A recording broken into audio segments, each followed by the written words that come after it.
गाय की कुर्बानी नहीं हो सकती। दूसरा, बैल की कुर्बानी नहीं हो सकती। तीसरा, ऊंट की कुर्बानी नहीं हो सकती। इन 3 जानवरों को भारत सरकार ने प्रतिबंध लगा दिया है। जिस मुल्क में जो कानून बन जाए तो वो शरीयत ये कहती है कि अपने मुल्क का कानून का पालन करो। अगर कोई भी शख्स इस कानून का उल्लंघन करता है तो ये समझ लेना वो शरीयत का उल्लंघन करता है। शरीयत इसकी इजाजत नहीं देती।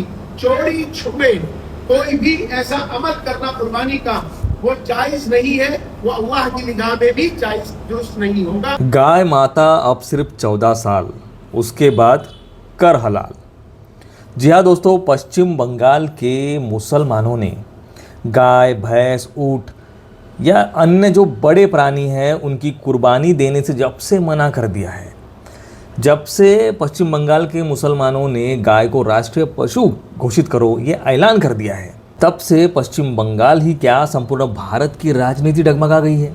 क्योंकि अब इनके पास गाय के ऊपर राजनीति करने के अलावा कुछ बचा ही नहीं।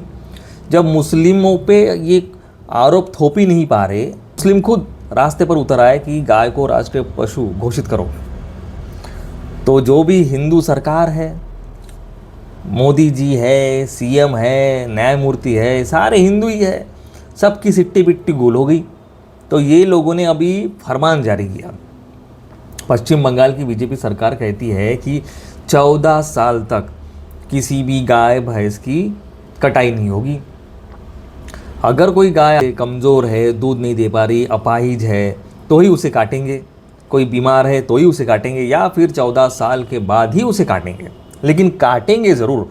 मतलब सरकार के लिए, हिंदुओं के लिए गाय माता जो है ना वो सिर्फ 14 साल तक, उसके बाद उसको काटो, खाओ। एक बात बताइए मुझे कि ये सर्टिफिकेट कौन देगा कि ये गाय या भैंस 14 साल की हो गई है, ये बीमार है, ये अपाहिज है, ये लूली लंगड़ी है? कौन देखने जा रहा?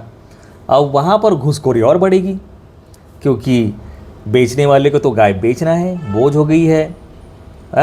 गाय को अगर बछड़ा पैदा होता है, भैंस को अगर बछड़ा पैदा होता है तो वो तो रखेगा नहीं, वो तो काटने भेजेगा बुचड़ खाने में।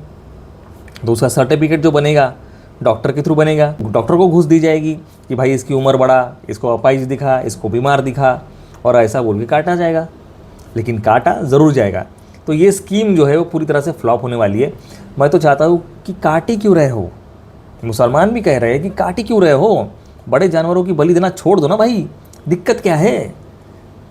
आपको पता है नुकसान सबसे ज़्यादा हिंदुओं का ही होगा। बड़ी बड़ी जो फैक्ट्रियाँ है, पूरे भारत एक तरफ और उत्तर प्रदेश एक राज्य एक तरफ, जहाँ से 45 से 50% भैंसों का जो मांस है वो बाहर देश में भेजा जाता है। हर साल 14,000 करोड़ का बिजनेस होता है, उनके ऊपर आ जाएगी। गाय पे सबसे बड़ी राजनीति चलती है उत्तर प्रदेश में, और उत्तर प्रदेश के मुख्यमंत्री क्या कह रहे हैं ज़रा सुनिए और मेरे रिप्लाई का वेट करिए। यूपी में तो एक ही नारा गूंजता है, न गौ माता को कटने देंगे, न हिंदुओं को बटने देंगे, ना युवाओं को रोजगार देंगे, ना क्राइम करप्शन हटने देंगे, सालों सबको यहीं पर मरने देंगे। सबसे ज़्यादा हिंदू जाति के नाम पर बटे हैं उत्तर प्रदेश में। दलितों पर अत्याचार उत्तर प्रदेश में। सबसे ज़्यादा घूसखोरी उत्तर प्रदेश में। सबसे ज़्यादा क्राइम उत्तर प्रदेश में। सबसे ज़्यादा बलात्कार उत्तर प्रदेश में। सबसे ज़्यादा पेपर लीक उत्तर प्रदेश में। सबसे ज़्यादा बीफ ट्रांसपोर्ट उत्तर प्रदेश में। आपको बताते हुए भी शर्म आती है कि संपूर्ण भारत एक तरफ और उत्तर प्रदेश से जो बीफ ट्रांसपोर्ट होता है वो एक तरफ। हर साल 14,000 करोड़ का मांस ट्रांसपोर्ट किया जाता है उत्तर प्रदेश से। अरे अगर गाय हमारी माता है तो भैंस हमारी मौसी हो गई ना, तो उसे भी मत काटो ना। एजुकेशन पर बात नहीं होती उत्तर प्रदेश में। मंदिर मस्जिद उत्तर प्रदेश में। और जिस साधु संतों को पहाड़ों में जाके भगवान की सेवा करनी चाहिए उसे IAS IPS सलूट मारते हैं और CM की कुर्सी पर बिठा रखा है उत्तर प्रदेश में। तो आपकी इस गाय भैंस जितने भी बड़े जानवर हैं उन पर ये जो राजनीति करते हैं, आपकी इस बारे में क्या विचार है हमें कमेंट बॉक्स में बताना दोस्तों। और इस वीडियो को ज़्यादा से ज़्यादा शेयर करना ताकि बाकी लोगों को पता चले कि मुस्लिम क्या चाहते हैं और हिंदू क्या चाहते हैं। अब असलियत सामने आई है।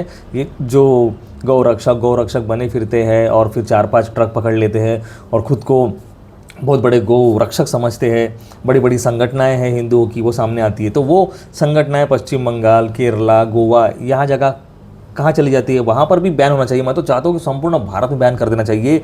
बकरा भी क्यों काट रहे भाई, बकरा को भी तकलीफ होती है। मैं तो भगवान बुद्ध का फॉलोअर हूँ, तो मुझे तो जितने भी प्राणी हैं उनके ऊपर दया भाव है मेरा, और मैं एक पशु प्रेमी भी हूँ। तो मुझे तो गाय क्या, बैल क्या, बकरा क्या, मुर्गा क्या, मेरे लिए तो सब समान है।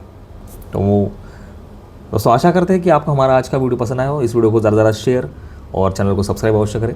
चलो मिलते हैं नेक्स्ट वीडियो में ऐसी किसी इंटरेस्टिंग टॉपिक के साथ। तब तक के लिए आप सभी को दोस्तों नमो बुद्धाय, जय भीम।